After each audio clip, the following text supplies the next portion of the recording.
রাতের অন্ধকারে সারি সারি মাটি বোঝাই লরিতে করে মাটি এনে চলছে পুকুর ভরাটের কাজ, তাও আবার খোদ পৌর প্রধানেরই ওয়ার্ডে। এমনই চাঞ্চল্যকর ছবি ধরা পড়েছে উলুবেড়িয়া পৌরসভার ২৭ নম্বর ওয়ার্ডে।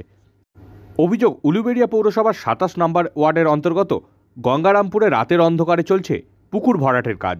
রাতের অন্ধকারে সারি সারি ডাম্পারে মাটি নিয়ে এসে আর্থ মুভার দিয়ে চলছে একটি পুকুর ভরাটের কাজ। পুকুরের মালিক সমীর সিংয়ের অবশ্য দাবি তিনি পুরপ্রধানকে জানিয়েই কাজ করছেন।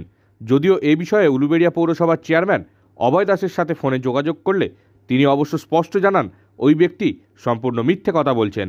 খবর পাওয়া মাত্রই পুকুর ভরাটের কাজ বন্ধ করে দেওয়া হয়েছে। পাশাপাশি আইনত ব্যবস্থা নেওয়ার কথাও তিনি জানিয়েছেন। ভূমিদত্ত তো প্রয়োজন তো নেই, এটা তো জলা জায়গাটা, এটা তো জল থেকে থেকে এই প্রকার হয়ে গেছে। রাতে তো আমি করছি না, আমি দিয়েছি, ওরা রাতে যাওয়া আসা করতে পারে তাই করছে ওরা গাড়ি আনতে। জলা জমি এটা থেকে থেকে জলা জমি হয়ে গেছে, মানে এটা জলা জমি ছিল না, থেকে জলা জমি হয়ে গেছে, পুকুরে পাড় খেয়ে যাচ্ছে।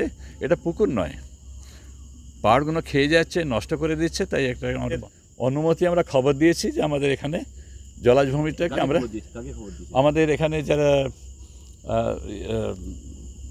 ওয়ার্ডে যারা দায়িত্বে আছেন সে ওয়ার্ডের প্রেসিডেন্টকে আমরা খবর দিয়ে দিয়েছি। হ্যাঁ, চেয়ারম্যানের কাছে খবর দেওয়া হয়েছে যে এখানে এটাকে ভর্তি করা হয়েছে। হ্যাঁ, জানেন? না না না, একদম সর্বৈব মিথ্যা। আমি কালকে ওটার বিরুদ্ধে অ্যাকশন নিচ্ছি।